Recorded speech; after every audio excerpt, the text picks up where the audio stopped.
Welcome to Life Stories, where a single moment can upend everything you thought you knew about power, trust, and courage. Imagine being worth billions, yet feeling more invisible than ever. Imagine walking into a world you built and realizing you might not belong there at all. This is a tale about hidden battles behind polished walls, about a desperate act of bravery that sparks a reckoning no one saw coming.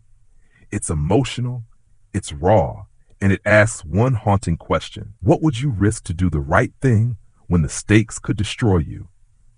Stay with us, because what begins as a quiet dinner will turn into something far more dangerous and unforgettable as we step into the heart of this story. Rain-slick streets glistened under the neon haze of New York City as Ethan Caldwell stepped out of a battered yellow cab. To anyone watching, he looked like another weary drifter. Corduroy jacket frayed at the cuffs, jeans sagging at the knees, a scuffed pair of work boots that had seen better decades. No one would guess that beneath the thrift store disguise beat the heart of a man who could sway markets with a single call. Tonight, he wasn't the billionaire face of Caldwell Global Holdings. Tonight, Ethan was searching for something money had never been able to buy him: honesty. He pushed through the ornate brass doors of the Gilded Bull, the crown jewel of his luxury restaurant empire. Inside, the din of the city gave way to a hushed symphony of clinking crystal and murmured conversations. Mahogany walls gleamed in the candlelight. A roaring fireplace painted the room in shades of gold and shadow. The hostess's brittle smile faltered when her eyes swept over his mismatched clothes. "Can I help you?" she asked, the clipped tone implying he had stumbled into the wrong world. Ethan's voice was rougher than usual, carefully sanded of authority. "Table for one." Her hesitation was a flicker, but he caught it. "We're fully booked. I can seat you by the kitchen." The worst seat in the house. Perfect. As he trailed her through the opulent dining room, conversation slowed. Men in bespoke suits and women in silk dresses looked up from $300 plates to study the intruder. Their gazes slid over him like knives. Ethan felt that familiar sting. This was the world he had built, a world that judged by labels and price tags. They didn't see him. They never did. He sat at a wobbling table near the swinging kitchen doors, invisible, and finally able to watch without being watched. Servers moved with the grace of dancers, smiles polished to a shine. The manager, Miles Carter, glided from table to table, a shark in a tailored suit a size too tight. He laughed loudly at a city councilman's joke, then, when the man turned away, barked an order that made a busboy flinch. Ethan had read quarterly reports lauding this restaurant's flawless service and soaring profits, but reports didn't measure the soul of a place. Tonight was his pilgrimage back to reality, and so far, what he saw left him hollow. Then she appeared. She couldn't have been more than 23, with chestnut hair pulled into a simple ponytail, uniform clean but worn at the seams. Her name tag read Lila. Her eyes were what struck him, wide, intelligent, with a weariness that no amount of polite smiles could conceal. When she placed a basket of bread on his table, he noticed the tremor in her hand, the cracked soles of her shoes. "Good evening, sir. Can I get you something to drink?" Her voice was soft but steady. He ordered the cheapest beer on the menu and waited for a flicker of disdain. None came. She smiled as if he had ordered the finest vintage. It was a small mercy, and it cut deeper than cruelty ever could. The night stretched on with quiet observation until he ordered the Emperor's Cut, a $500 spectacle of dry-aged beef paired with a $300 glass of rare wine. A deliberate provocation. Across the room, Carter's eyes narrowed. Lila hesitated only a breath before nodding, her professional mask never slipping. She didn't know it yet, but her quiet act of dignity had just set a dangerous game in motion. When she returned near the end of his meal, her steps faltered. Her eyes darted toward Carter, then back to Ethan. Her pulse visibly thrummed in her throat. With a sleight of hand born of desperation, she slid a folded linen napkin beneath the bill tray. For an instant, her mask cracked, fear, raw and unfiltered, in those tired brown eyes. He almost expected a plea for money, a phone number, anything ordinary. But when he unfolded it outside under the cold city lights, the words clawed the air from his lungs. "They're watching you."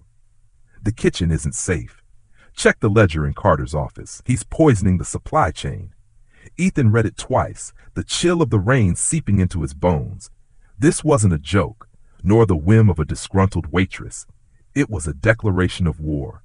His melancholy ritual had just exposed a rot at the core of his empire. Somewhere inside the gilded bull, behind the polished mahogany and curated smiles, someone was poisoning his customers and terrorizing a young woman with trembling hands. He didn't yet know why Lila had risked everything to warn a stranger who looked like he couldn't afford a hot meal. He only knew that whatever hell she was living in, she had just lit the fuse that could blow his kingdom apart. Who was really watching whom that night? The billionaire hunting for truth, or the waitress desperate enough to gamble her life on a folded napkin? And what would you risk if the only way to protect someone you loved was to expose a predator far more powerful than you? Some secrets can topple empires, and as Ethan Caldwell stepped back into the rain, he realized this night was only the beginning of a reckoning that would change everything. Ethan sat alone in a dimly lit bar 2 blocks from the Gilded Bull, the napkin spread flat on the table like an unexploded mine. The words glared up at him, searing his mind. They're watching you. The kitchen isn't safe. Check the ledger in Carter's office. He's poisoning the supply chain. The whiskey he'd ordered sat untouched.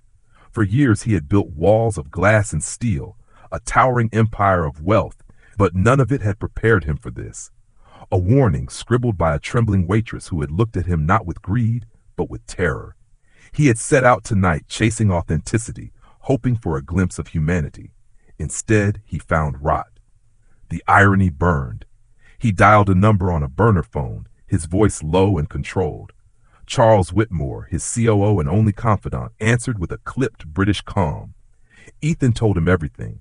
The sneer of the hostess, Carter's oily charm, Lila's quiet dignity, and finally the napkin. There was a pause on the other end before Charles spoke. Poisoning the supply chain is a very specific claim. If it's true, it's catastrophic. If it's false, it's libel. Ethan stared out the rain-streaked window at the city's glittering skyline. She risked everything to get this to me. That's not someone playing games. Something is wrong, Charles. I can feel it. For a man whose fortune was built on instinct, that gut-deep certainty was enough. Charles urged him to wait for a formal audit, to follow procedure, but Ethan knew how men like Miles Carter operated. By morning, any incriminating evidence would be gone. And there was something else gnawing at him, an old, unwelcome feeling he hadn't experienced since the days before boardrooms and private jets. Guilt. He had built this empire, but had grown blind to what happened in its shadows. If his success had become a weapon in the hands of predators like Carter, wasn't he complicit? As the night deepened, the city's hum gave way to a heavier silence in Ethan's chest. He thought of Lila's cracked shoes, of the way her voice shook when she said, "Your meal was exceptional," as though politeness was the only armor she had. What kind of life did she return to when the shifts ended? Why had she risked herself to warn him? His imagination painted a grim picture. Debts, medical bills, threats whispered in the manager's office. He had seen fear before. Fear of failure, fear of losing. But Lila's fear was different. It was the kind born from someone who had already lost too much and was fighting to save the last thing that mattered. He didn't notice the woman until she slid into the opposite side of his booth. Sharp eyes, cropped dark hair, gray hoodie. "Arthur said you'd need a ghost," she said without introduction. "Wren, Charles's most trusted off-book operative.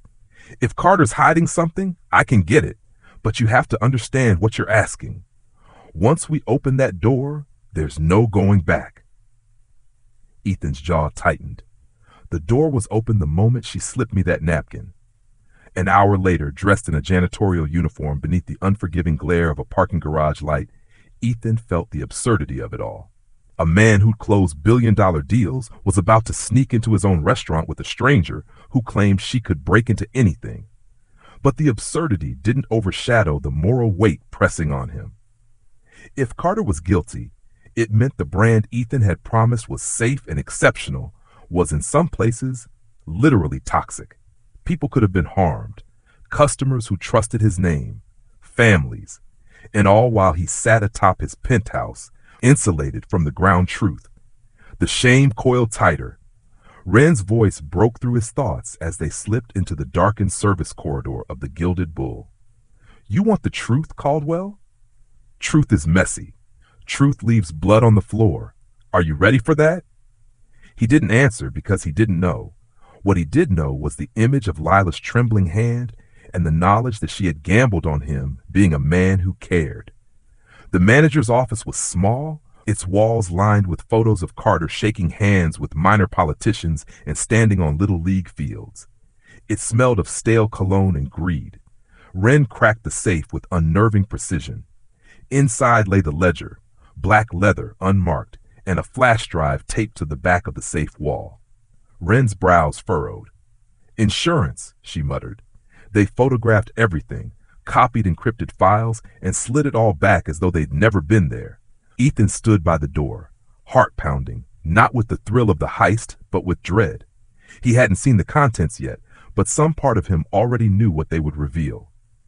When they returned to the car, Wren handed him a tablet. As the files decrypted, line after line of falsified invoices appeared, cross-referenced with a supplier flagged months ago for contamination. Westland Meats under a fake name. Ethan felt the blood drain from his face. The napkin hadn't been exaggeration. Carter had been serving condemned meat to his elite clientele and skimming millions, funneling money into offshore accounts. But what made Ethan's stomach twist was the folder of videos at the bottom of the drive. Against his better judgment, he tapped one. The grainy footage showed Carter in his office, leaning close to Lila. His voice was a low hiss. You think anyone will believe you? You help me clean up these numbers, or your brother's treatment stop. One word to anyone, and you'll wish you'd never been born. Her face in the video was pale, stricken, but her voice trembled with quiet defiance. You can't scare me forever. Watching it, Ethan felt something break loose inside him. Anger, yes, but also shame, grief, and something more dangerous, a personal stake. Lila's fight wasn't abstract anymore. It was painfully, searingly real. He closed the tablet, his reflection in the dark glass, looking less like a titan of industry and more like a man who'd been asleep too long. If Lila had found the courage to act despite the noose around her neck, what excuse did he have? He wasn't just investigating anymore. He was declaring war. What would you have done if you discovered someone within your own empire was destroying lives while you looked the other way? Will Ethan's fury bring justice, or will it drag him into a deeper darkness that even his fortune can't shield him from? In the next part, a public reckoning looms, and with it, an even more dangerous enemy waiting in the shadows. Morning light spilled across the Manhattan skyline, cutting through the haze like a blade.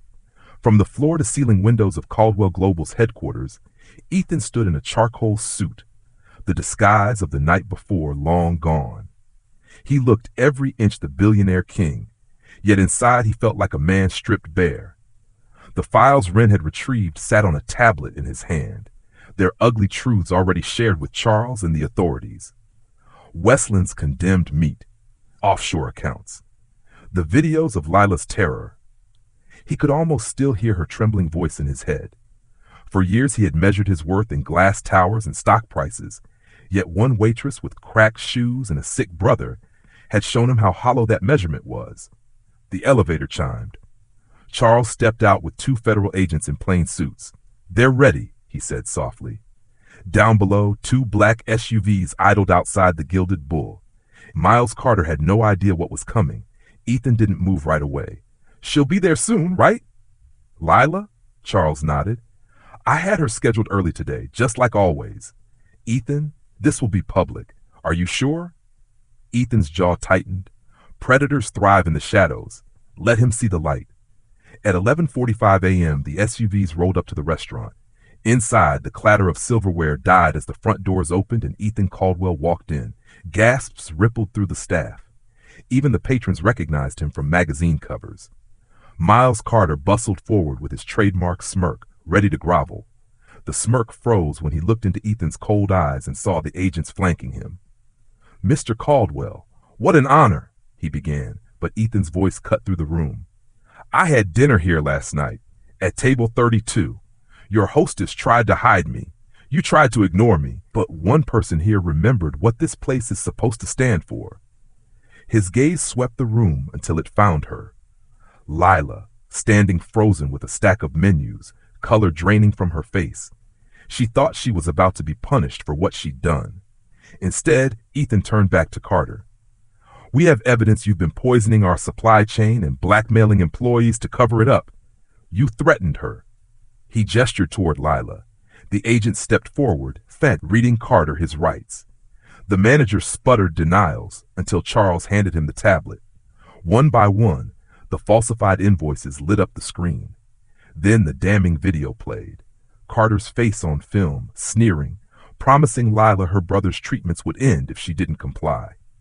The room seemed to shrink around him as the agents cuffed his wrists. Lila's knees nearly buckled. The man who had made her life a waking nightmare was being led out in front of everyone, but she wasn't prepared for what came next. Ethan turned to her, his voice carrying through the hushed dining room. Last night, one person here showed courage greater than any boardroom titan. She risked everything, not for money, not for power, but because it was right. Lila, you saved lives. You saved this company from itself. Tears blurred her vision. She shook her head. I didn't know what else to do. My brother. Her voice broke. Ethan stepped closer, his tone softening. Your debt is erased. A medical trust is being set up to cover your brother's care for life. And if you'll accept, I want you to lead a new foundation we're creating to protect employees across all of Caldwell Global. You'll report directly to me. Gasps rippled through the staff. Even the patrons sat stunned. Lila covered her mouth with her hand, overwhelmed. For a moment she couldn't speak, and then a sob-filled yes escaped her lips. It wasn't a fairy tale rise to riches. Her brother's illness was still real, her pain still deep, but for the first time in years, hope felt possible. Ethan felt something shift inside him too. In her eyes, he saw not just gratitude, but defiance. The same spark that had pushed her to slide that napkin across his table. Later, as he stood outside on the sidewalk, the spring air cool against his face, Charles joined him. You could have kept this quiet, Charles observed. Handled Carter behind closed doors. The board might prefer that. Ethan watched the FBI SUVs disappear into traffic. Maybe, but I've hidden behind glass walls long enough. She reminded me who I wanted to be when I started all this. It took someone with nothing to lose to show me what real wealth is. For the first time in years, his laugh was unguarded, tinged with sadness and relief. Inside, Lila sat in the staff room, clutching her phone. She had just called her brother's hospital. For once, her voice hadn't trembled when she spoke to the billing office. For once, the future didn't feel like a cliff edge. Out in the dining room, the wobbling table by the kitchen sat empty. A tiny square of linen lay on it, folded neatly, as if marking the place where everything had changed. That night, headlines blazed across the city. Caldwell Global manager arrested in toxic supply chain scandal. But the headlines didn't tell the whole story. They didn't mention the billionaire in thrift store boots who rediscovered his conscience. They didn't mention the waitress whose quiet bravery dismantled a predator. They didn't need to. Some stories live louder in the hearts of those who witnessed them. Ethan knew the battle wasn't over. There would be lawsuits, audits, endless repairs to the company's reputation. But deep down he felt a steadiness he hadn't known in years. He thought of his younger self, the boy from Ohio who wanted to build, not exploit. Perhaps this reckoning wasn't an ending, but a beginning. As he looked back at the gilded bull, its golden sign gleaming in the twilight, he understood that sometimes it takes one small voice to shatter the silence of complicity. How did this story make you feel, and what part stayed with you the most? Comment 100 if you love this story. Which country are you watching from?